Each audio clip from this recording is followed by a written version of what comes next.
Hello, we've been meaning to do this video for a long time to just show off Gerta, our van. She is a 1986 Mercedes gas T1 310, and she was imported in 2018 by a gentleman in Southern Oregon that imports a lot of older Mercedes rigs of varying types, and we purchased it from him. And when we got her, she had only 17,000 miles on her because she was a pump truck for a German firehall. And she sat in a heated environment her entire life. So she was in great shape, very little miles.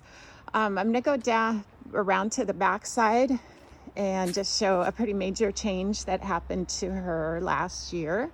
She used to have a roll-up door. It was actually pretty ugly, very unique, but got a lot of questions about it.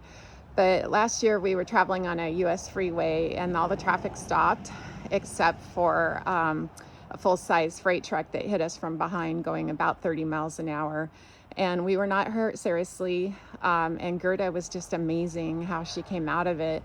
Neither of the tail lights, I think one tail light had just a minor crack in it. But the entire door was pushed into the rig, demolished and pushed into the rig. And this was in the middle of the pandemic, and just trying to get parts from anywhere where possible. We were trying to look all over the world for a replacement roll-up door, just could not sort it out, tried to get some help in doing that. But fortunately, we found a place called Steve's Imports, an auto body shop on the east side of Portland, Oregon.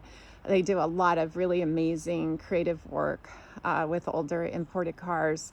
And so they were able to fabricate this new back end for Gerta and put in a window that opens and allows really great airflow. It's been amazing having that.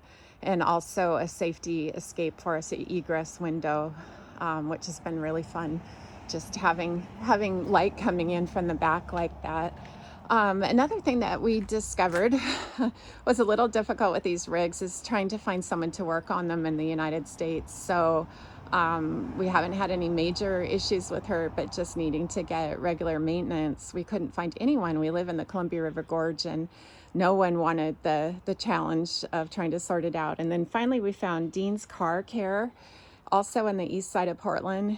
And he's amazing. He works with a lot of imported camper vans of all types, German, Japanese, so on.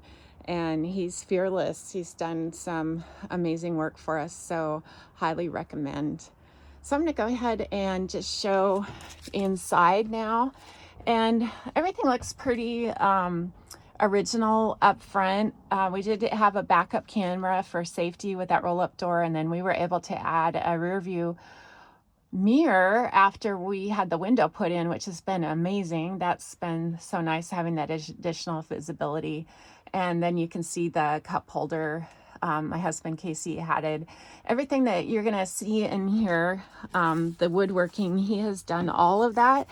And then after our accident, he had to tear everything out and start over. He had a lot of ideas after using it for a couple years of how he'd want to do things differently. So it's been a pretty major upgrade that he's done. And one thing I want to say is we use our rig just as a weekend rig or a vacation rig.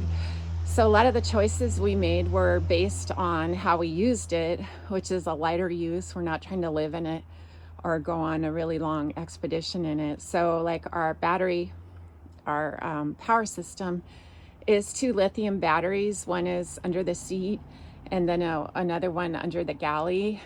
And they're both tied into the car batteries. So when we're going, it will charge them up. And it works well for us. We don't have a solar system or anything at this time. And for our needs, it works pretty well. We did keep the original bench seats, I guess crew seats that were in the fire hall. And then we just had some upholstery work done. We took out the old plastic seats, and All Seams Upholstery and White Salmon just did a great job doing professionally upholstery. And here you'll see more in the back. And right here, we just have a little porta potty that has a little I forget what you call a little container you take out and you can just flush it in the toilet. And for our needs, it's been really great. I think it's called a Thetford porta potty. We just got it on Amazon, and it's been so convenient. Very simple. Also, we did have a propane tank installed underneath the van. We didn't have anything else put under there, like water or anything. Is all in this galley that my husband built out. But we do have a heater, a propane heater, and there's a thermostat in the back for that, and a little one burner stove. So we kept this pretty simple. My husband chose to do above cabinet sinks so that he would have more room underneath for the water, gray water, battery, and he even installed a little hot water heater that works with the kitchen sink. So we can open up this window right here and turn this faucet around, and it comes out right here. And you can take a shower out the side of the van outside. And that's been really nice to be able to do that when we don't have access to a shower. And underneath this cabinet right here is our Dometic refrigerator. We used to have it in the side, and it was a drawer that came out, and we just found that was pretty awkward, and this worked out really nice just installing it here. And so we have some cabinet space right here for storage, and underneath the bed all the way around here, and then a drawer right here.